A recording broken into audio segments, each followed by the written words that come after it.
The story could follow through with Shigaraki having a redeemable ending before dying, but All For One will end up taking over his body. Also change. It was as though he was possessed. This could be a heavy foreshadowing for our theory of Shigaraki's body being taken over by his master. At the end of the day, he is a narcissist and may want to become the Demon King himself and the symbol of terror.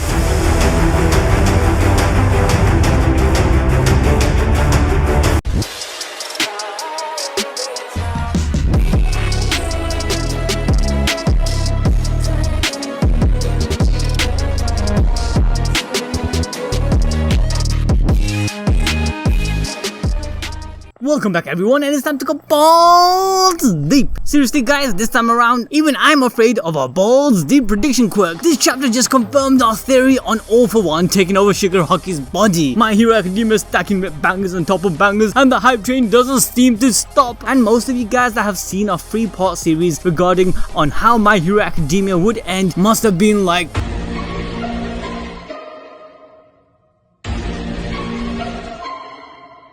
for reals though, I highly recommend for those of you that don't have notification turned on for the channel to do so now. We cover My Hero Academia weekly, and I will link the 3-part ending series in the pinned comment section below.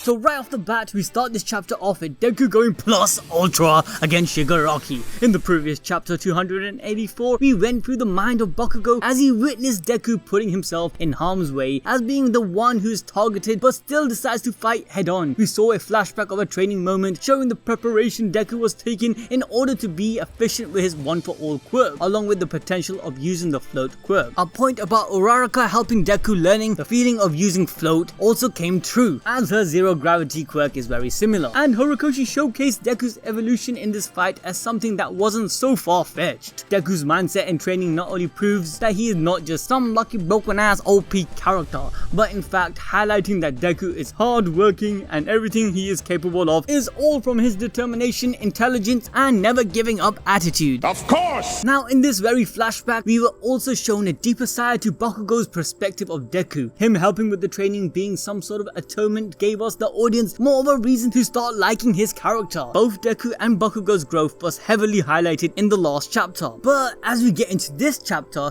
we get a chilling reminder that Deku's arms are fragile and constant use of 100% one for all can leave him crippled for life. Deku is warned that he only has 2 or 3 more times of being injured before he loses his arms for good, but this doesn't stop our boy as he once again goes in for another one for all punch, which leaves shockwaves across the air. But it don't matter because it seems like it's working, as Shigaraki is actually taking some damage. Remember guys, Shigi's lack of completion being only at 75% is causing him to strain his body every time he pushes his limit. Even Shigaraki's regeneration quirk is slowing down. With this knowledge, Deku is giving everything he got and goes in for another blow. Yes, literally our boy Deku is spamming his combo, using his float, black whip, pull, and then smashing with 100% one for all. Our green haired boy goes in for another blitz move. Detroit smashed, followed by a Wyoming smash, but wait, there's more. St. Louis smash. Oh damn shit. But you know what, I just realized something. I'm thinking, bro, why isn't anyone questioning how is he using the same smash attack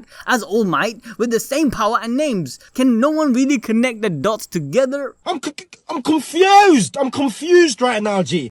But regardless, this foreshadows the notion once again that eventually everyone in the world will learn the truth about One for All, and Deku will have to explain what his powers are. Since Bakugo also mentioned this to All Might in the last chapter during their flashback training, the more power he unlocks, the more suspicious it will become. But coming back to this fight, Shigaraki realizes, damn son, I need to fight back, otherwise I'm going to die. No, seriously though, Shigi does notice that the damage he is taking is exceeding his regeneration, and he has to really focus on his defense, otherwise he will be blown away. In his mind, everything from the heroes pushing him to his limits, to his incomplete form, and now to Deku's overwhelming power of One for All is getting in the way of his dreams. As Shigaraki agitatedly shouts that out, Deku slaps back, letting him know that his One for All quirk is meant for that very purpose of stopping All for One. And without giving any moment to spare, Deku goes in once again with 100% Texas Smash. But after that hit, Deku's hand hands are visibly broken and tattered up.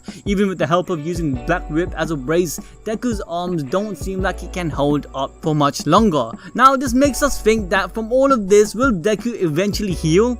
Or will he always be crippled in some ways? We still don't know the other quirks which Deku potentially holds. Imagine he can heal himself or regenerate his body later in the series. Or maybe Eri will find a way to reverse the damage done to him. Either way, it looks like Deku doesn't give a shit. At this point, thinking about his own future is the least of his concerns, as everything he is doing does seem to be kind of working. Shigaraki even frustratingly tries to think of a way to deal with this problem, because Shigaraki just gained All for One. He is still learning what he's actually capable of doing. Think about it, half of the quirk he has wasn't even shown to be used as of yet. So presently Shiggy is thinking very hard on what quirk can help him in this situation. While all of this is happening, from the ground we see Shoto, Manuel and Rocklock attending to the injured. Manuel, surprised with Deku's badass performance, exclaims, "Subarashi, that's incredible!" But then Bakugo corrects him, speaking on the reality of the situation, which is that Deku is going to get burnt out and eventually get destroyed if he keeps going on the way he is. Further elaborating that Deku is using his legs and air force as support to avoid the recoil of using 100% one for all, and at the same time he is trying to control several different quirks at once. What Deku is actually doing is phenomenal compared to normal people. The manga has been showcasing throughout Deku's development from the early stages that he is the type of person that mutters and has quick thinking. This kid is definitely not your normal boy. It's part of his gag that he takes detail upon everyone's quirk, which represents that his processing power is immense, even when he tries to explain his power to Endeavor. For example, in chapter 247, Deku is pulling every move he learned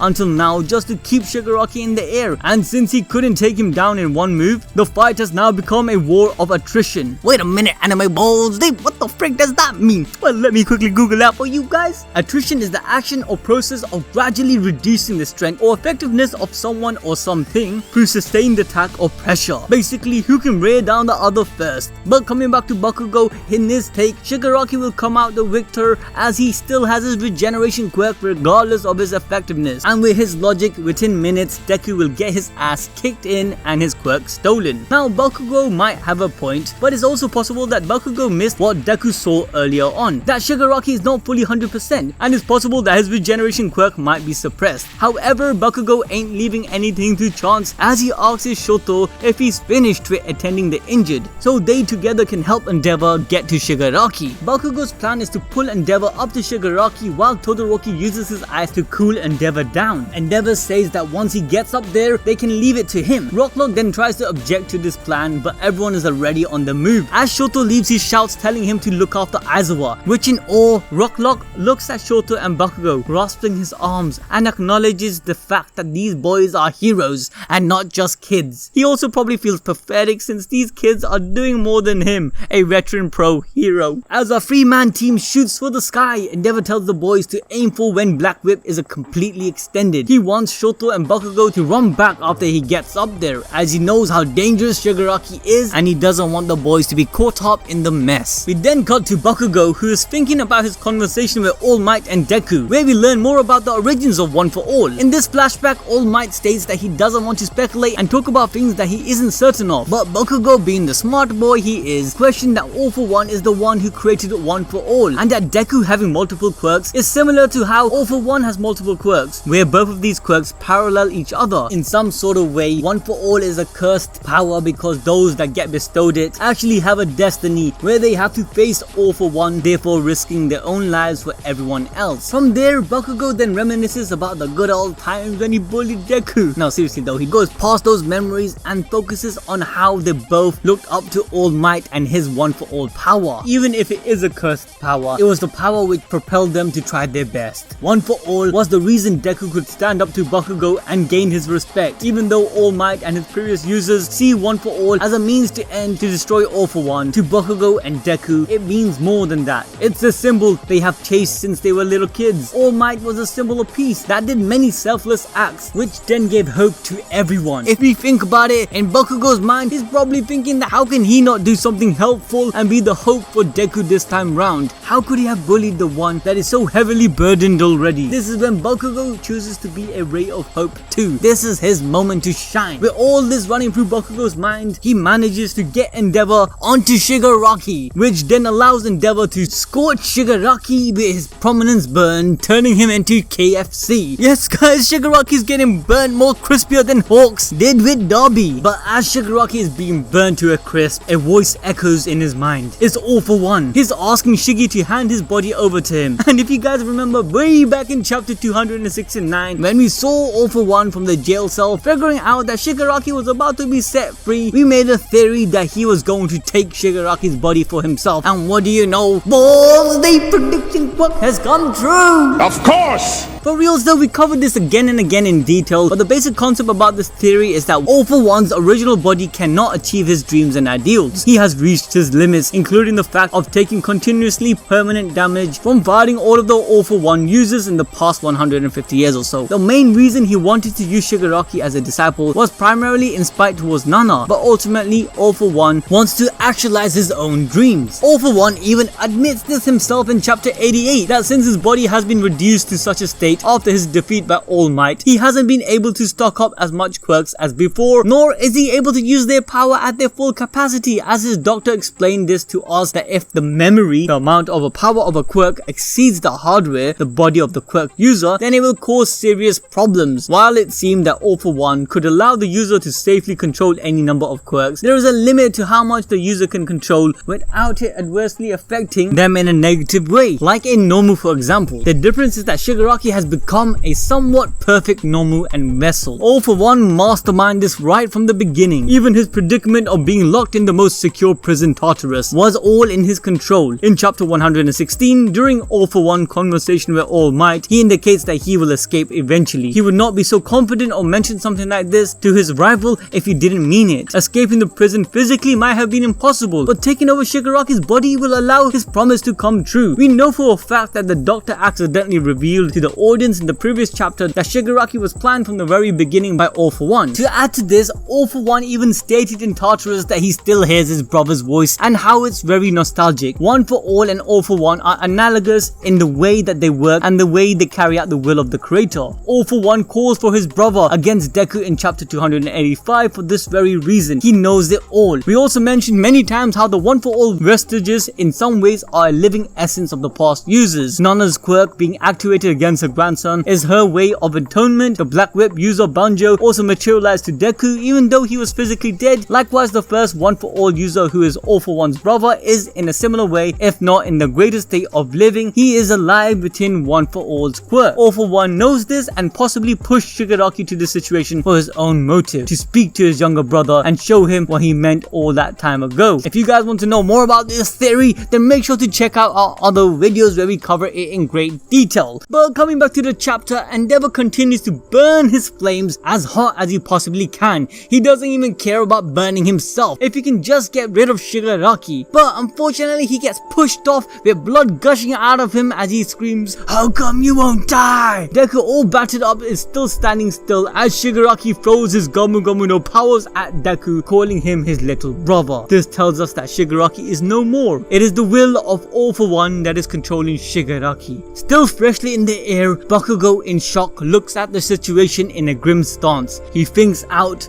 but at that moment, without thinking, my body simply moved on its own. Yes guys, we see Bakugo using his blasters as his memories of Deku flashes before his eyes. He jumps into the way of Shigaraki's attack. Bakugo actually jumped in to save Deku. Oh my god, is he dead now? Oh my god, seriously guys, I had goosebumps when I read this. Bakugo does the same thing Deku has done for so long. This is his moment right here, right now. He does what a hero should be doing according to Horikoshi's ideals. His body moved on its own to protect someone else, in this case Deku. His question to Deku about why he always saves him is answered as his body also moved on its own to protect Deku, as atonement for his behavior towards him and his knowledge that Deku is possibly the hero's last hope to defeat All For One. Now the question we all have is Bakugo really dead? Well, just look at him. Shigaraki turned him into a shish kebab. What do you guys think? This shit good.